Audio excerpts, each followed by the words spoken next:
The old wooden table in the corner of their small house had seen better days. Its surface was scratched and worn from years of family meals, homework sessions, and countless daily activities. But for 12-year-old Kofi, this table was something magical. Every afternoon when he came home from school, he would sit on the rickety chair in front of it and begin his daily ritual. His fingers would dance across the weathered wood as if it were the finest piano in the world. Press here for middle C, slide over there for F sharp, stretch his pinky to reach what he imagined was the high G. To anyone watching, it might have looked silly, a young boy pretending to play an instrument that wasn't there. But Kofi wasn't just pretending. In his mind, beautiful music flowed from his fingertips. The whole thing started 3 years ago when his older brother Kwaku brought home a broken phone he'd found at the electronics repair shop where he worked part-time.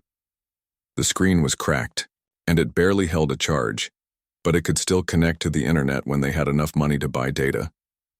That's when Kofi first heard real piano music. Late one evening, while his family slept, Kofi had quietly watched a video of a man playing something called Moonlight Sonata. The way the man's hands moved across those black and white keys seemed like magic. The sounds that came out were unlike anything Kofi had ever heard on their old radio. It was smooth and flowing, sometimes soft like whispers, sometimes powerful, like thunder during the rainy season. From that night on, Kofi was completely hooked. Whenever Kwaku could spare some data, Kofi would watch piano videos. He learned that the white keys were natural notes, and the black ones were sharps and flats. He discovered that fingers had numbers, thumb was 1, pointer was 2, and so on. He memorized the layout of the keyboard, even though he'd never actually touched one. His grandmother, Nana Ama, was the first to notice his strange new hobby.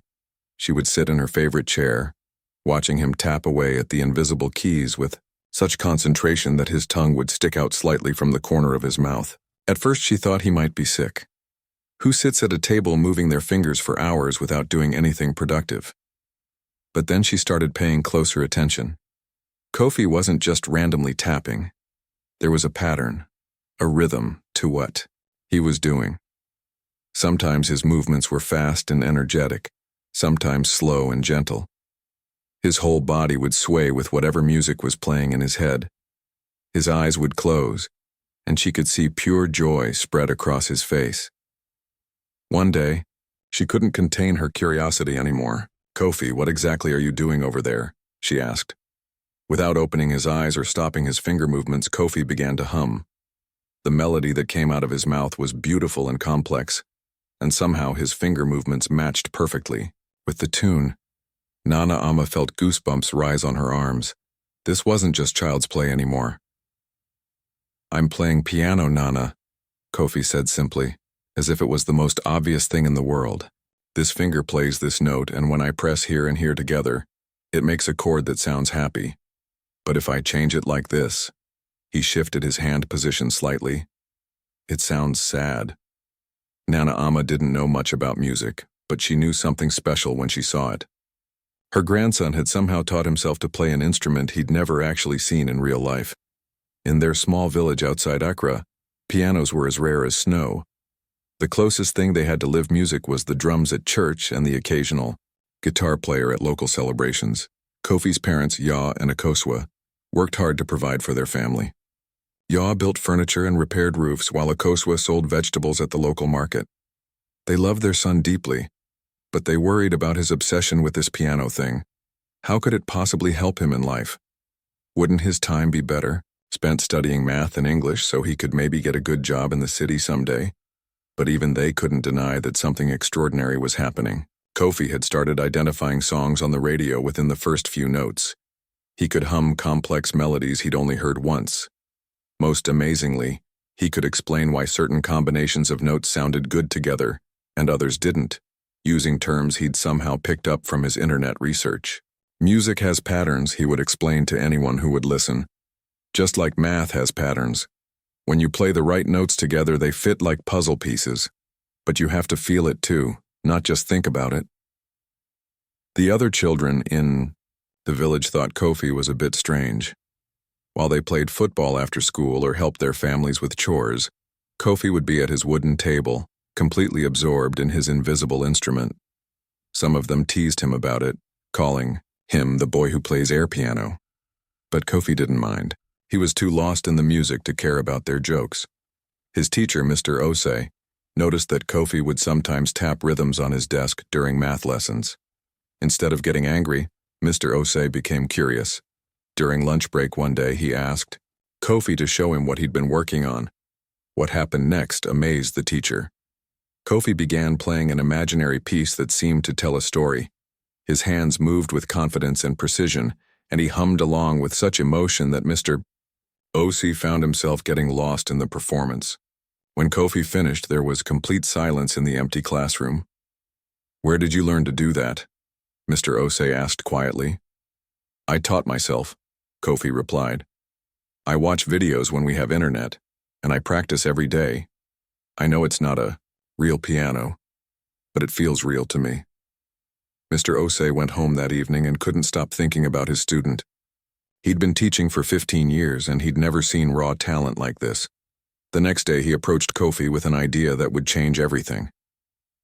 "There's going to be a music festival in Accra next month," he said. "Real musicians from other countries are coming to perform. Maybe you and your father could find a way to go. You need to see what you're dreaming about." That evening, Kofi ran home with more excitement than his family had ever seen. He burst through the door and immediately started explaining to his parents about the festival, about the chance to see real pianos being played by real musicians. His enthusiasm was so infectious that even his practical father began to consider the possibility. As Kofi sat at his wooden table that night, practicing his invisible piano as usual, he had no idea that his life was about to change forever. He didn't know that in just a few weeks he would find himself face to face with the instrument he'd only dreamed about.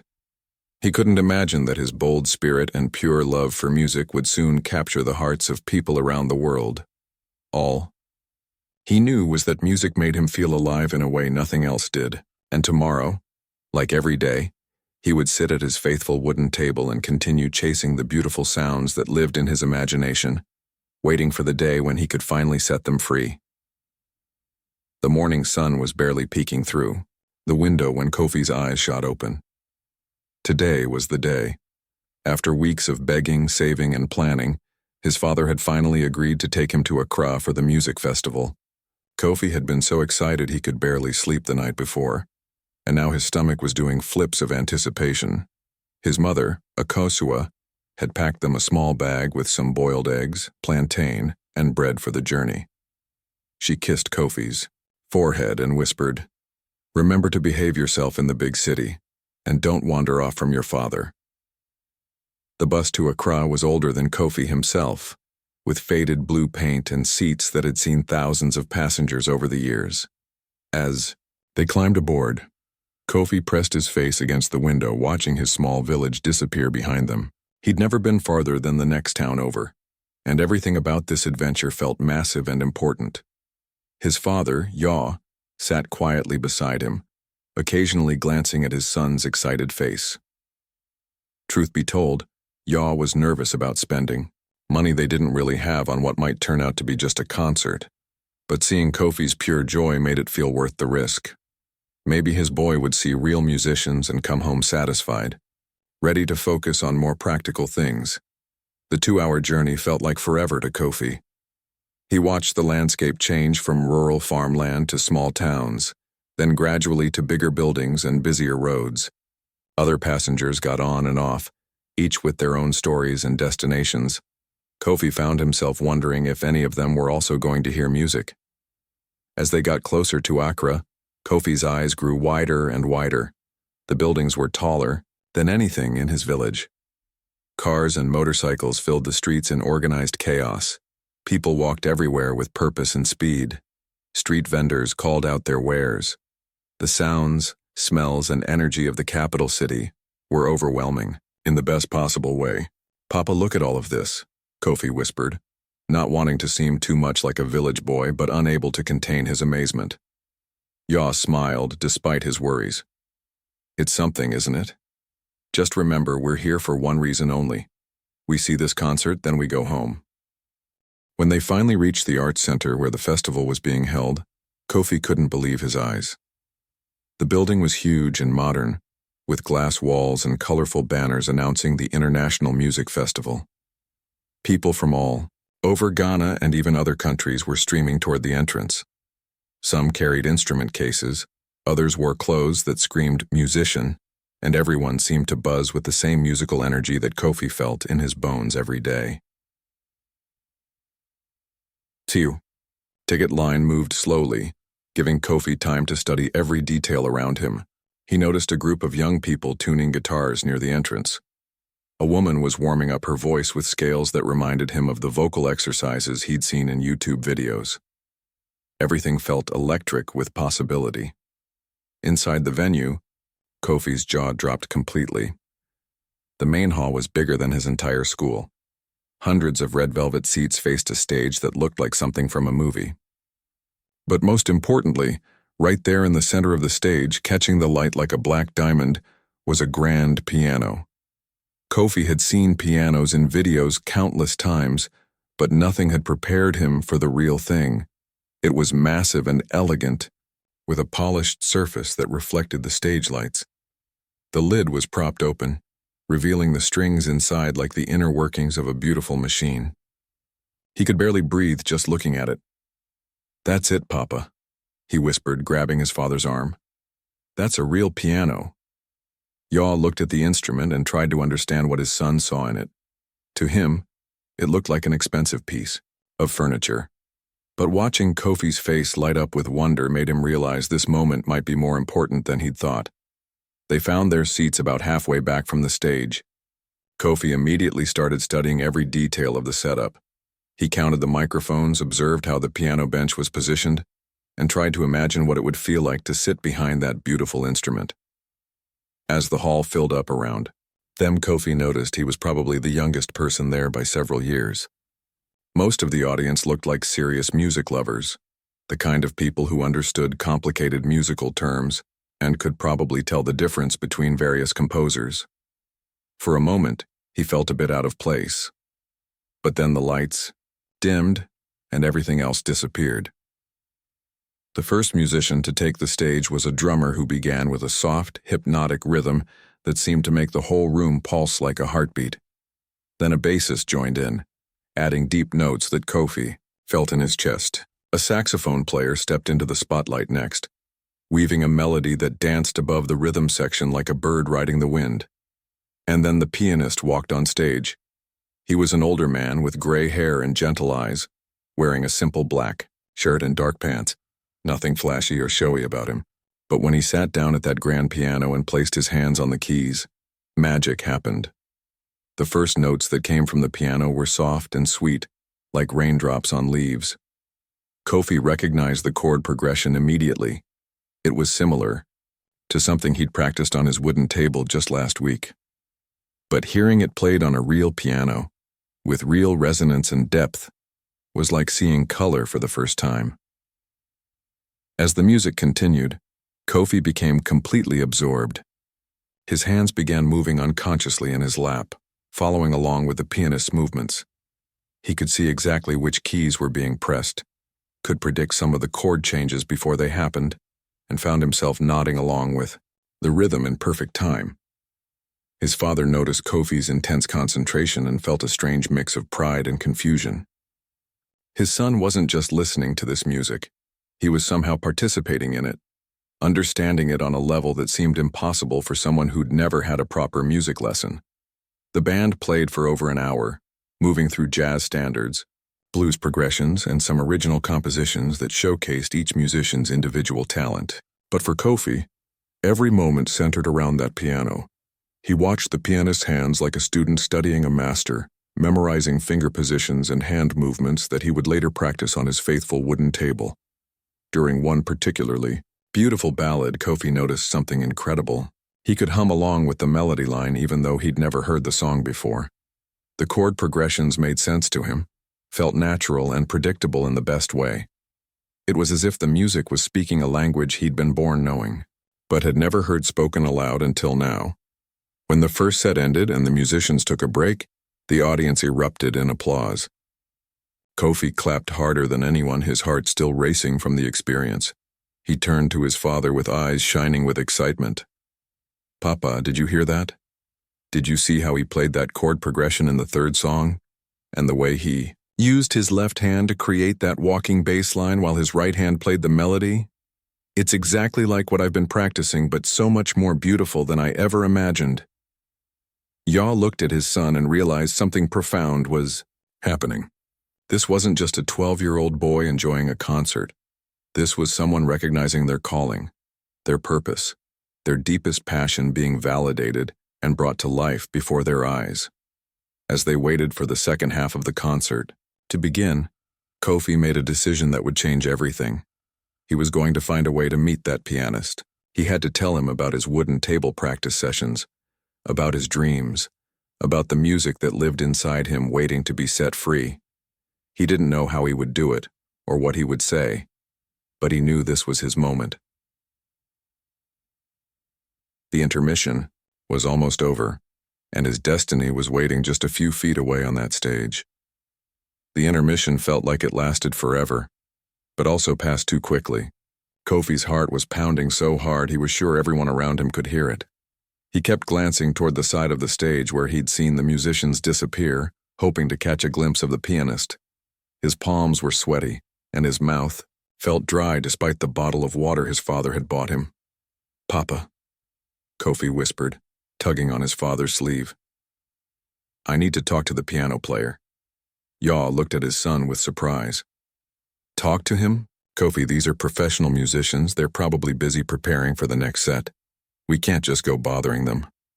But Kofi's eyes had that determined look that Yaw recognized from when his son had first begged to come to this concert.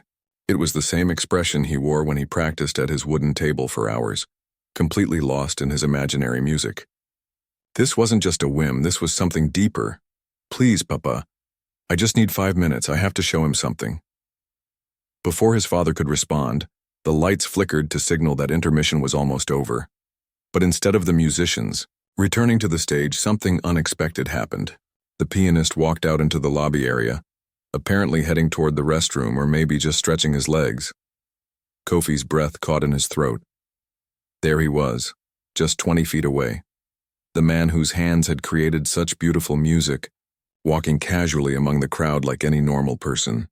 He looked approachable and kind, with laugh lines around his eyes and a gentle way of nodding to people who recognized him. "Now's my chance," Kofi whispered, and before his father could stop him, he was walking toward the pianist. Each step felt enormous. The lobby noise seemed to fade away until all Kofi could hear was his own heartbeat and the sound of his sandals on the polished floor. The pianist was talking quietly with another musician, gesturing with his hands as he explained something about the performance. Kofi stopped a few feet away, suddenly overwhelmed by nervousness. What was he supposed to say? How do you tell a professional musician that you play piano on a wooden table? How do you explain that you've never touched real keys but somehow understand music in your bones? The pianist must have sensed someone watching him because he turned and noticed Kofi standing there, clearly working up the courage to speak. His face broke into a warm smile. "Hello there, young man. Did you enjoy the first set?" Kofi's voice came out as barely a whisper. "Yes, sir, it was the most beautiful thing I've ever heard." There was something about the way Kofi said it, with such pure sincerity and emotion, that made the pianist pause. This wasn't just polite conversation from a young fan. This boy seemed genuinely moved by the music. "I'm David," the pianist said, extending his hand. "What's your name?" "Kofi, sir. I'm from a village outside Accra." Kofi shook David's hand, amazed that it felt so normal and human. These were the same hands that had just created magic on the piano keys. "Tell me, Kofi, do you play any instruments?" This was the moment Kofi had been both hoping for and dreading. How could he explain his situation without sounding completely foolish? He took a deep breath and decided to just tell the truth. "I play piano, sir, but not on a real piano. I practice on my kitchen table at home." David's eyebrows rose with curiosity rather than amusement. "On your kitchen table? How does that work?" Suddenly, Kofi's nervousness melted away. talking about music was as natural to him as breathing. I learned the keyboard layout from watching videos online. I memorized where all the keys are supposed to be, and I practiced finger positions and chord progressions on the wood surface. I know it sounds strange, but in my mind I can hear the notes clearly. David was intrigued now. In his 25 years of professional music, he'd met all kinds of musicians, but he'd never encountered anyone who learned piano without actually having a piano. "Can you show me what you mean?"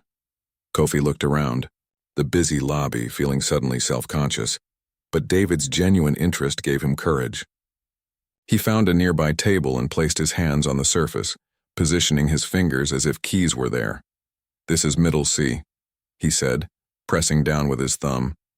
"And if I play a C major chord, it goes like this."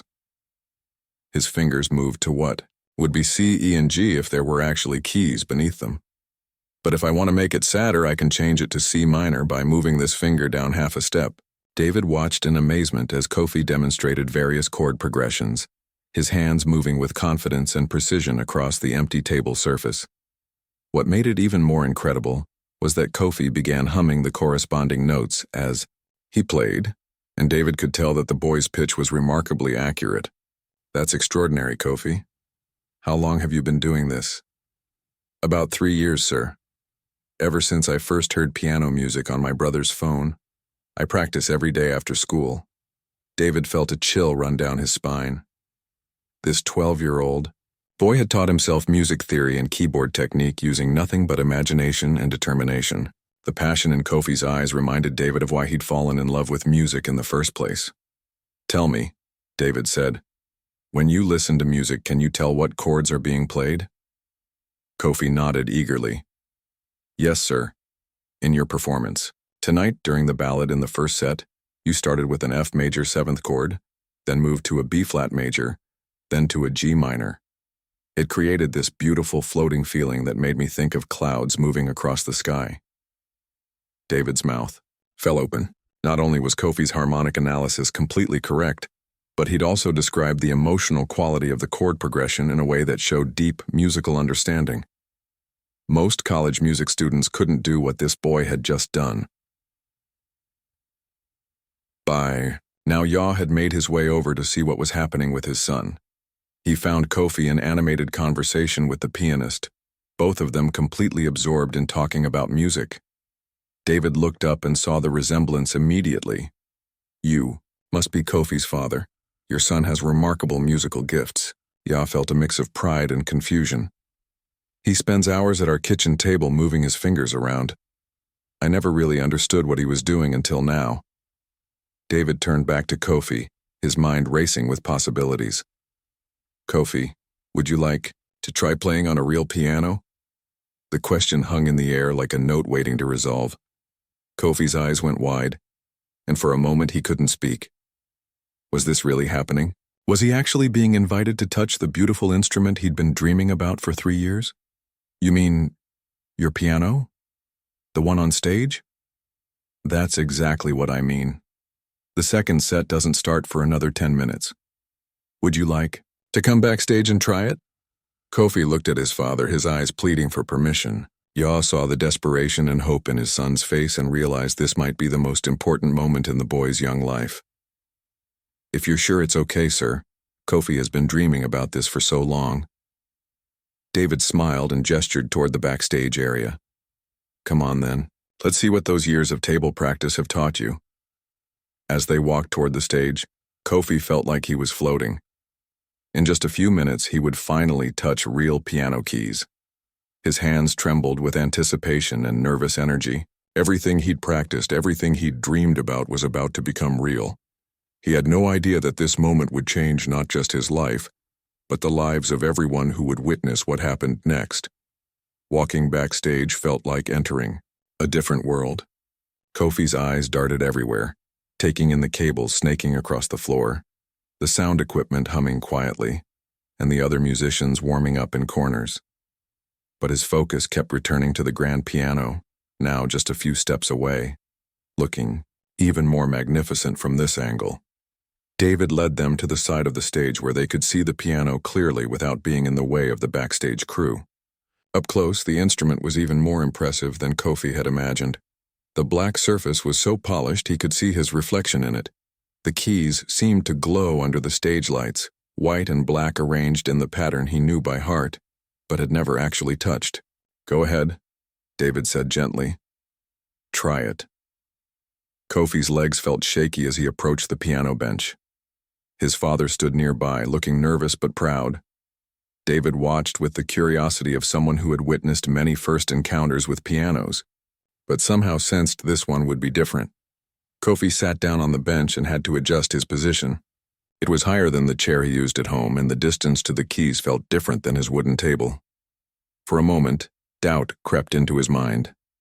What if all those years of practice meant nothing? What if he couldn't actually play when it mattered? He placed his hands gently on the keys, not pressing down yet, just feeling the smooth surface under his fingertips. The keys were slightly cool to the touch and had a weight to them that his table obviously lacked. His heart was beating so fast he worried it might interfere with his ability to play. "Take your time," David said softly. "There's no pressure here. Just explore." Kofi pressed down on middle C with his right thumb. The note that came out was pure and clear, resonating through the piano's body and filling the space around them. It was the same note he'd heard in his head thousands of times, but hearing it actually produced by his own finger was overwhelming. Tears started forming in his eyes. He pressed a few more keys, just single notes at first, listening to how each one sounded different from what he'd imagined. Some were brighter, some warmer, some had more sustain than others. It was like meeting old friends who looked slightly different than expected but were still completely familiar. Then he tried his first chord. C major, the same one he'd shown David in the lobby. His fingers found the positions automatically, C, E, and G pressed down together. The sound that emerged was rich and full, with harmonics and overtones he'd never experienced before. The chord seemed to hang in the air, beautiful and complete. David's eyes widened. Kofi's hand position was remarkably good for someone who'd never had formal training. His fingers were curved properly, his wrist was relaxed, and he seemed to instinctively understand how to use the weight of his hand to create sound. Encouraged by the success of his first chord, Kofi began trying the progression he'd been practicing for months on his kitchen table, C major to F major to G major and back to C. Each chord rang clear and true, and the progression sounded exactly like he'd always heard it in his mind, but infinitely more beautiful. By now the other musicians had noticed what was happening. The drummer, bassist, and saxophone player had quietly gathered around, curious about the young boy who was playing their piano with such natural ability. Word spread quickly among the backstage crew, and soon there was a small crowd watching this unprecedented moment. David leaned closer to Kofi. "Do you know any songs? Anything you've been practicing?" Kofi thought for a moment, then nodded. "I learned a simple version of Amazing Grace from a YouTube video. I've been practicing it for over a year." "Let's hear it." What happened next left everyone speechless. Kofi began playing the beloved hymn with a simplicity and emotion that seemed impossible for someone his age. His left hand played a basic bass line, while his right hand carried the melody. The technique wasn't perfect. There were some awkward fingerings and his timing wasn't always precise, but the musicality was undeniable. More importantly, Kofi wasn't just playing the notes. He was feeling the music, understanding its emotional content, and communicating that understanding through his playing. When he reached the chorus, his playing became more confident, and you could hear years of pent-up musical expression finally being released. The small backstage audience was completely silent, afraid to break the spell. David felt chills running up and down his arms. In 30 years of music, he'd rarely heard such pure, honest musical expression. This wasn't technique or training. This was raw musical instinct, combined with years of passionate practice. When Kofi finished the song, there was a moment of complete silence. Then someone started clapping, and soon the entire backstage crew was applauding enthusiastically. Kofi looked up from the keys, surprised by the response, his face glowing with joy and accomplishment. "That was beautiful, son," David said, his voice thick with emotion. "Absolutely beautiful. Just then, the stage manager approached. "David, we need to start the second set in 3 minutes. The audience is getting restless." David looked at the stage manager, then at Kofi, then back at the gathering crowd of musicians and crew members. An idea was forming in his mind. A crazy, spontaneous idea that went against every rule of professional performance. What if... David paused, considering the implications. What if Kofi played with us for one song? The suggestion caused a stir among the other musicians. Perform with a 12-year-old who'd never played a real piano until 5 minutes ago? It seemed impossible, maybe even irresponsible. But the bassist, a seasoned musician named Joseph, stepped forward. "I heard what he just played. That boy has something special. If you think he can handle it, I'm willing to try." The drummer nodded in agreement. "We could do something simple. Maybe a basic blues progression. Keep it easy, but let him shine." David turned to Kofi, who was looking overwhelmed by the conversation happening around him. "Kofi, how would you feel about playing one song with us, in front of the audience?"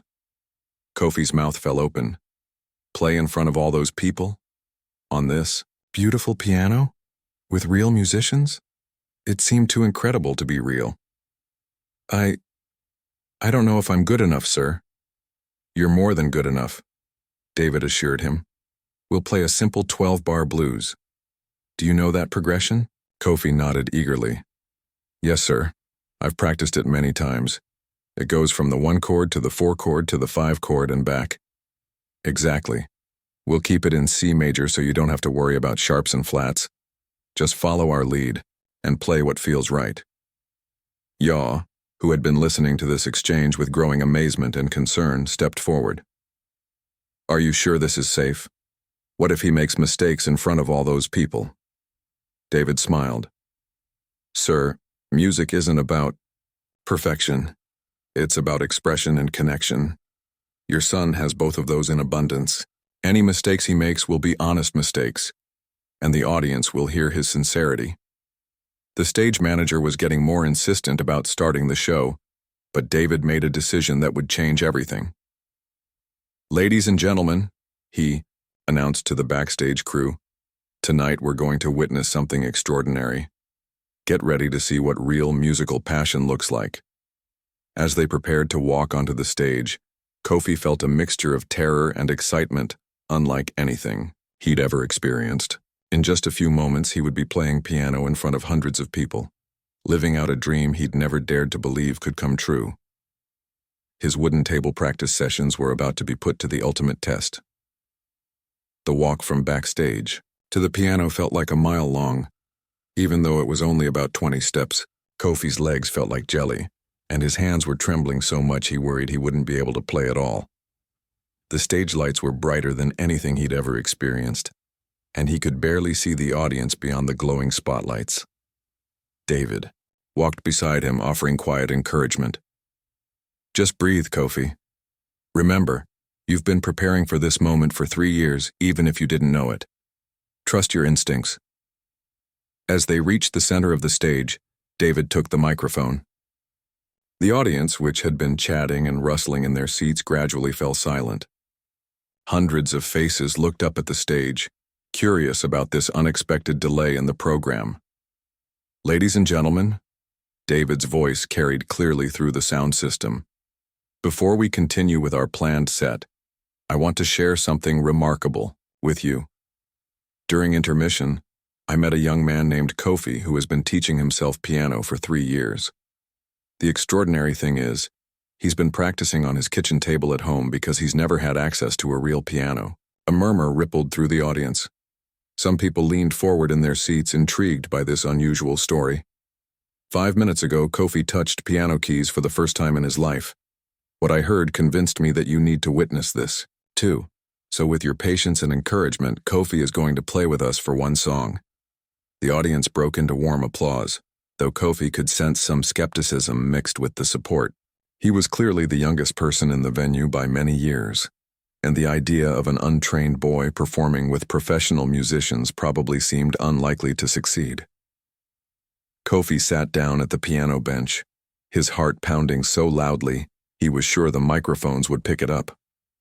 He looked out at all those faces watching him and felt a moment of pure panic. What if he forgot everything? What if his hands wouldn't work? What if he embarrassed himself and his father? But then he placed his hands on the keys, felt their familiar weight and smooth surface, and something magical happened. All the noise in his head quieted down.